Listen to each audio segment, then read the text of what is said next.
So good morning. Today is the 18th of May and here we are at the Chiltern Hills Rally near Aylesbury for what will be a lengthy, slightly shambolic shuffle. I do apologise in advance if I fall over, if I get things wrong, if there is wind noise. I'm afraid just the way that it goes in this channel. So we don't talk about diesels, viewers. Thank you, Mayor of London and all your friends around the country for your stupid ultra emission to clean air zones, which means this Jaguar will not be in the video.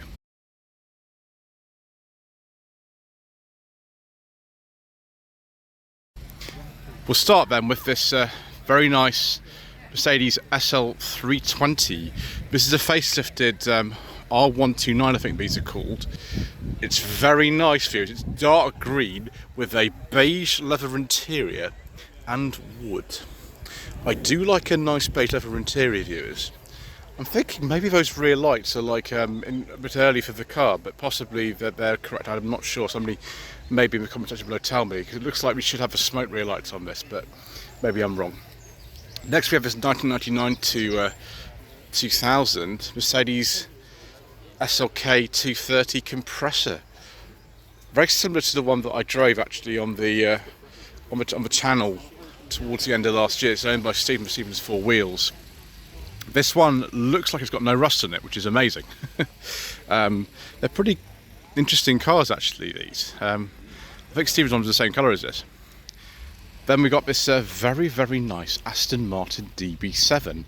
This one is a 2000 as far as I know, on an X. So a relatively late one. Oh, viewers. Yes, a beige leather interior of wooden piping. I think we've peaked too early, viewers. We are about 2 minutes into the video and we have already found things that are far too interesting. Hopefully we can keep going. So NA-MX-5 Mark 1 1.8 UK specification. Obviously someone swapped the steering wheel out for another one. That's pretty common. Interesting interior in this. Is this an information sheet or something? Oh gosh, it's for sale. There we go, £7,500. Is that how much these are worth these days? Call James on 07702 549 551. As Mr. Bill from the Fuel Power channel says, this could be yours. I don't see any rust. That's probably why it's worth so much money, viewers. And then something else from about the same sort of time. That's sort of 97, 98 on an R. This is 98, 99 on an S. This TVR. Oh my gosh, more beige leather interior with wood. We really have peaked too early, viewers. It's a Chimera 450. Yes, please. And then we got the Cerberus. Now, if that's the original plate, then it'll be slightly later than the Chimera, sort of 99 2000. I think I prefer the Chimera personally to the Cerberus. It's just personal preference. It's obviously a facelifted one. And we've got this very nice Rover R8 Cabriolet. This is actually an earlier one because you've still got the old dash in here, so it'd be a 95 this one. Probably for the 216 it'll be the Honda engine in here actually. It's a nice specification then, very nice. In Tahiti blue. Porsche 911 996 Turbo 2001 to 2002. I've driven a 996, I drove a 2000, it was a Carrera 2 Tiptronic. I drove that in Edinburgh in the snow in December 2022, which was, interesting. It's Mark II Focus 1.6 Z-Tech here. It's ready for some kind of charity rally. A new one actually for 2005 to 6 Rust Box Rallies. And then we've got this Toyota Auris. It seems to be ready for that as well. Why is this saying Super all over it? That's interesting as well. I don't know what's going on here, viewers. Who knows? Wow. Afraid we can't speak about that particular one, viewers. We don't talk about diesels on this channel. How about a 911 GT3 instead? Or a BMW Z1? which was your choice. I don't actually know. I know Mr. Richardson's driven one of these in Furious Driving, based on the same platform as an E30. I think you could buy one over here, but I don't think they were ever right-hand drive. There's information sheet here about this very nice 911. Excuse me, sorry. 2000. It's the same era as the Carrera 2 I drove there. The same colour as well, although this is considerably faster than the Carrera 2 I drove in Edinburgh.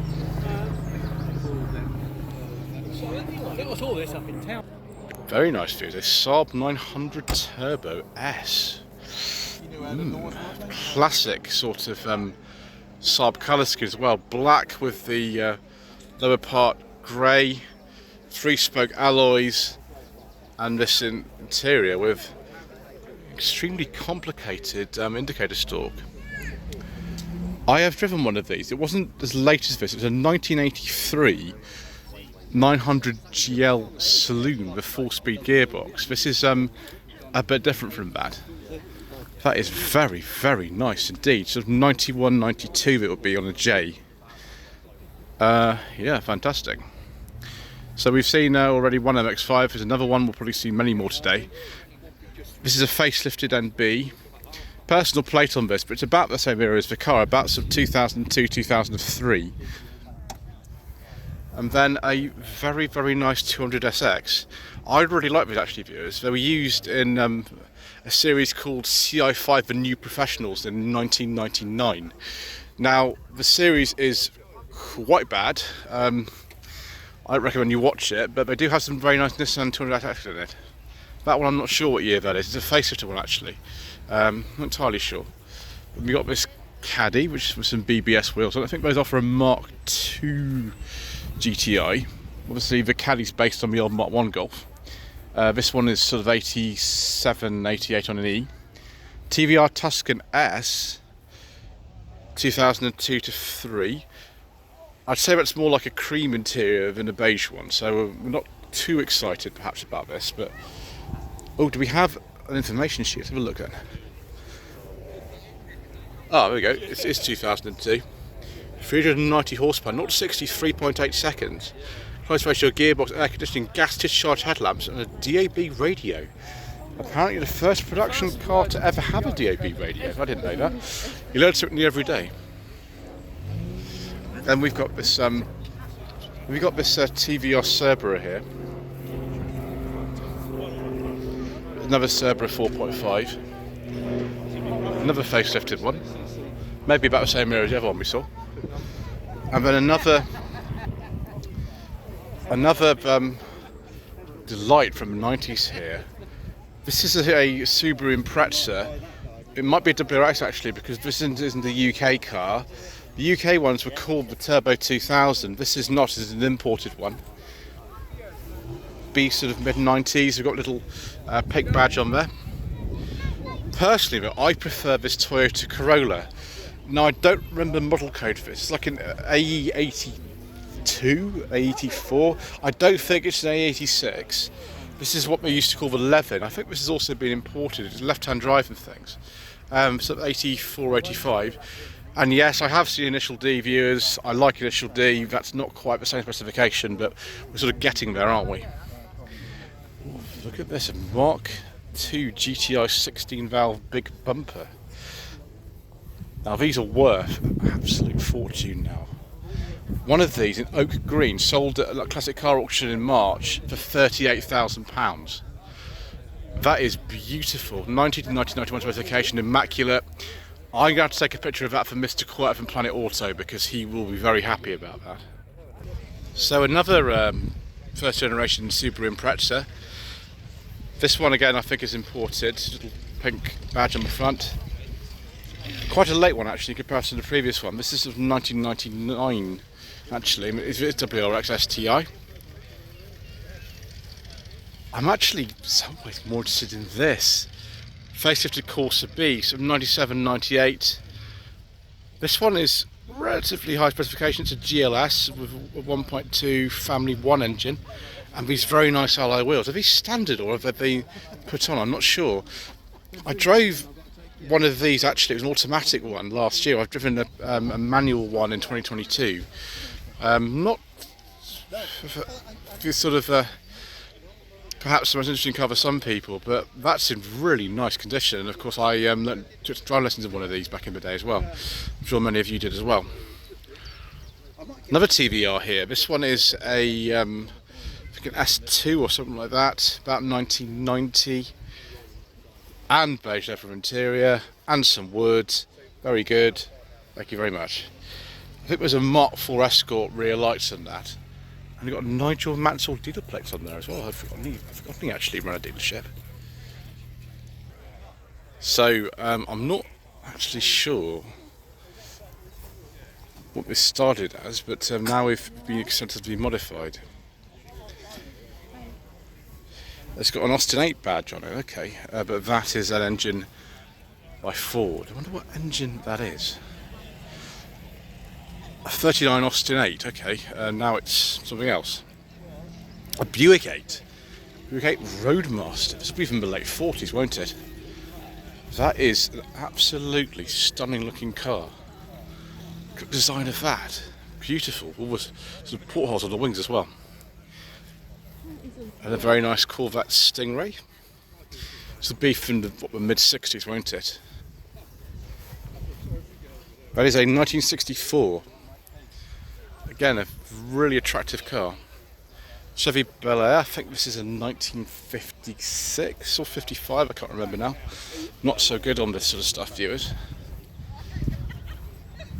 This would be High Performance Service Centre. Oh, another one, so it is a 55. Got the same front end and the same chroma thing, so I imagine they are actually the same. And we've got a Ford, this is a Model A from 1931. Always got a good representation of American cars at this show. I think we found the sort of main row of them here. 1934 Model A from Minnesota.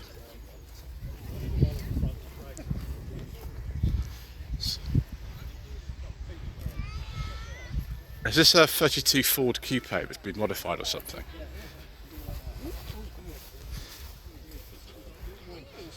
I imagine so. What is this? It's a Trabi? My gosh. A Trabi running a V8 Rover engine, imported from Hungary to Belgium, a light blue colour, imported in 2023 and painted grey.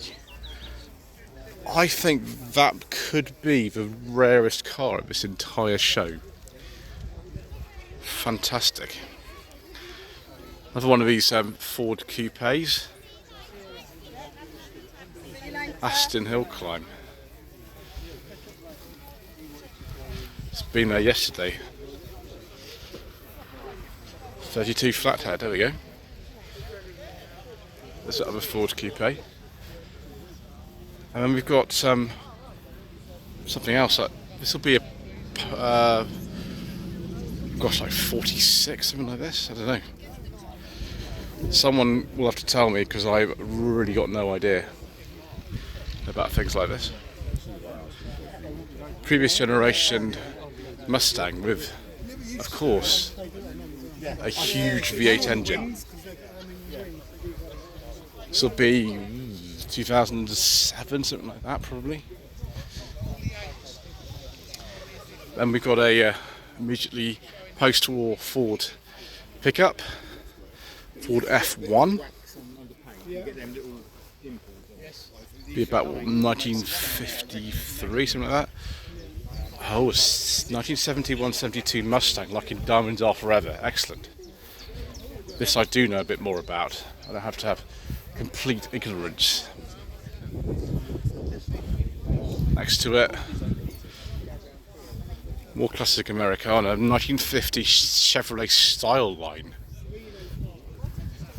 An absolutely outrageous colour as well. Not quite as outrageous though as this Dodge Challenger with the Hemi engine, the RT specification. I think these have only gone out of production relatively recently, actually, haven't they? Very, very long production life for these. Also based at the Hellcat now as well. So right up to date with the current generation Mustang. 2020 registration. Is this the bullet specification one? Or is it just a normal one? It is a bullet specification one, I was right. It's good to see that I'm right about something, sometimes it is. 1966 Ford Mustang. Is this for sale? Fresh from £16,000 mechanical restoration. Call 07836 542 065. Excellent. We'll talk to the owner today. Then a Chrysler Crossfire. It's an unusual colour for one of these. I have driven one actually. I drove one quite recently. Sorry, no, not recently at all. It was about 2021 I drove it. Yeah. I think they're reasonably interesting looking cars actually. I didn't get on so much of the steering, but there we go, you can't have everything, can you? Another Chevy Bel Air, this time a 4-door. Probably another sort of 55 or something like that. Then a Ford Thunderbird. This is like the one in Thunderball, isn't it? Can't remember what year this would be. This is from the early 60s, I think. Look at the sort of details on this and the way that the door is sort of not pressed flat or anything. This would have been an incredibly difficult car to sort of build in the day. Crazy. Another Mustang, this time 1965. With the automatic gearbox. And the Dodge Custom 100 or D100 UT Line Stepside California Edition. Only produced in 76, 77 as General Motors threatened legal action over the bump. Sorry, no, sorry, not the bumpers, the wings. What on earth? Why would General Motors threaten legal action over the front wings? That's really weird. Anyway, 2007 Mustang California Special.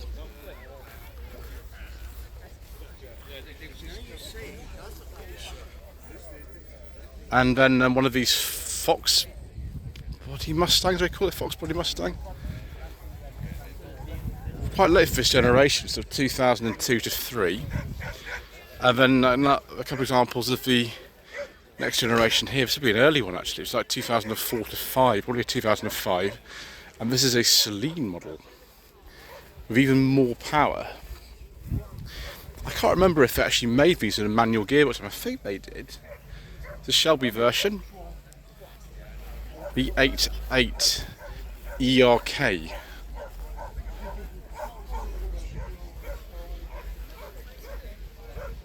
And then a Ford, I think these are called the Econoline, aren't they? 1972. Talk of Diamond Dark Rever car, this is also a sort of van that's in Diamond Dark Rever that Sean Connery hides in the back of. Another current generation Mustang 66 plate, so 2016 to 17. 5-litre V8. I've rarely seen anything other than the 5-litre V8 Mustangs in this country of this generation. Mustang Mach 1, 1970. 428 Cobra Jet engine there. Pontiac GTO from 1969. That looks really mean, doesn't it? With those hidden headlamps.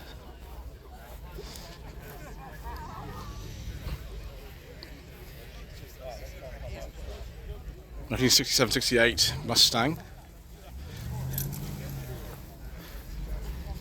with white wall tyres. Oh, we've got an information sheet. 68, there we go. Imported in 2016. Also built for sale. Another Ford F1. And a Dodge, I think it's a Charger, isn't it? A Dodge Charger. I don't think I've seen one of this front end. This is be a late one. I think again, these have gone out of production quite recently. There we go. There's an opinion for you. Cadillac Coupe de Ville, 1976. I don't really think this is suitable for town driving at all.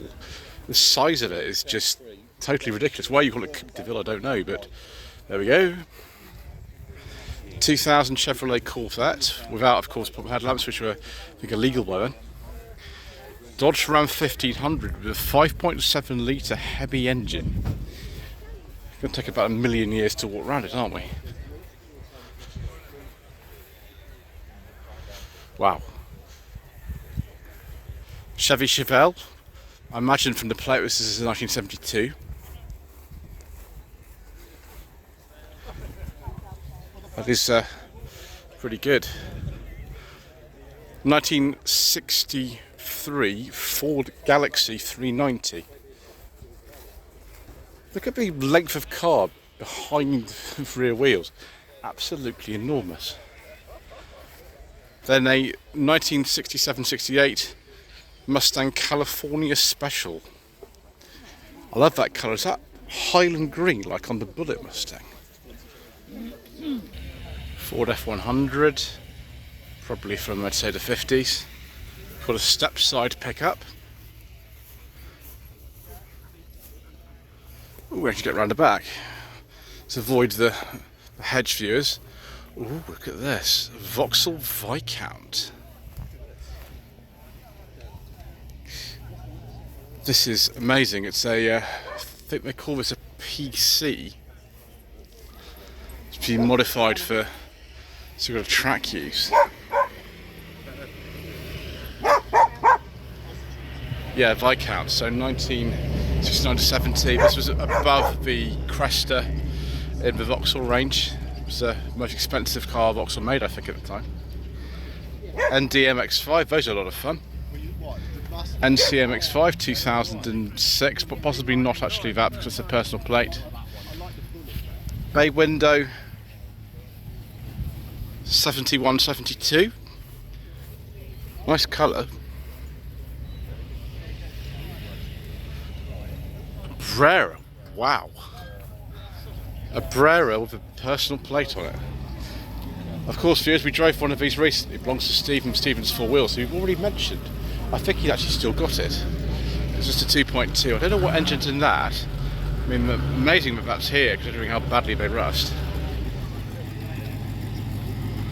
Then a Chevy Camaro, early one, 67, 68 on an F. 1981 Pontiac Trans Am, excellent. Code replica, let's just get forward here a bit.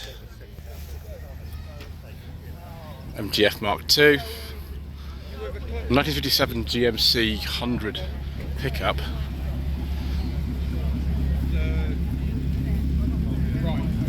MGB GT with a very, very interesting front end. Now this is actually a 1977-78 car with rubber bumpers, but that's been modified extensively. Interesting. Hasn't got rubber bumpers anymore. And another MGF. This one's on a Mark I. Hi Baz, I'm with Lewis. Unfortunately, this car replica actually has a massive coolant leak somewhere, so they're just fixing that, I think. MGC GT. 1968-69 on a G. That looks very nice, doesn't it? It's got the Weber-Basto style roof as well. 1966 Ford Zephyr 6, which is for sale. I've always wanted to try one of these actually, years. How much does he want for this? Bargain. It's only a bargain if the price is right. We do not have a price on this. 07530 961068. I don't actually know what that is worth at all. Bit of rust on there, but it doesn't look too bad. Another one of these Mustangs. It's GT500. BS71. NBMX5 facelift 2003. This, I'm not actually sure. I think this is an M2 competition. This would be like brand new or something. Look at the size of that grille. Wow. Mark II Focus ST in this extraordinary colour. I think this is a standard colour for them, by the way. 2007. What a lot of money now. So this Beetle's just arrived. That's, I think, from the early 60s. It's got these sort of sloping back headlamps and things on that. It's another Ford Econoline or Supervan. Buick GSX. Never seen one of those before. 1970, I presume. Look at this view. It's a K10 Micra. First facelift car. This one is 87, 88 on an E. Obviously, being a member of the Datsun Club UK Facebook group, which is for Datsuns and Nissans before 1996. That's very interesting. I don't know what model that is. It's a very basic one, probably the 1 litre. Next to it, we've got this MGB. This should actually have rubber bumpers on it, but it hasn't. Someone's put chrome bumpers on this. 75, 76 on a P, again with I think a grille that's also a little bit earlier than the car. Don's Classic Car Society. We've got this 1954 Chevy 3100, which is for sale. Okay, let's have a look then. £25,000. Oh, Rebel 75 918602. As Mr. Bill from the Fuel Power Channel says, this could be yours. Then we've got this Mark IV Cortina, 1976-77 on an R, so an early one. I think we've had an engine swap though. We've got the Z-Tech R engine in here, probably a 2 litre. Another Cortina, Mark I Cortina, late one, 66 registration. Yeah, I keep trying that as well, mate. Thank you. Thanks. It's very nice. It's 2-door. And then a Reliant Scimitar GTC with a V6 Cosworth engine. Now, originally this car would probably be right on the cusp between the Essex and the Cologne V6s. I think about 1980, 81 they had the Cologne engines fitted. That was got a Cosworth engine in it from presumably the 2.9 Scorpio Cosworth. Another one of these TVRs. TVRs should be breeding at this show for some reason. Not quite sure why. Not a problem or anything. Tuscan S again, about 2002. Then this beautiful Fiat 124 Spider from 2018. I drove one of these a few years ago. They are brilliant. They are very similar to the NDMX5, but with slightly different suspension and Fiat's own fire engine in them. Very, very nice cars indeed, though. And this 1985 Pontiac Firebird, matte painted. Yes, a Trans Am, like the one in Knight Rider. Normally the ones they use were 82s or 83s. That's fantastic. I think it's a suitable place to leave the first part. Thank you ever so much indeed once again for watching. Please don't forget to subscribe to the channel, like this video, comment below, and we shall see you in part 2 for some more incorrect information.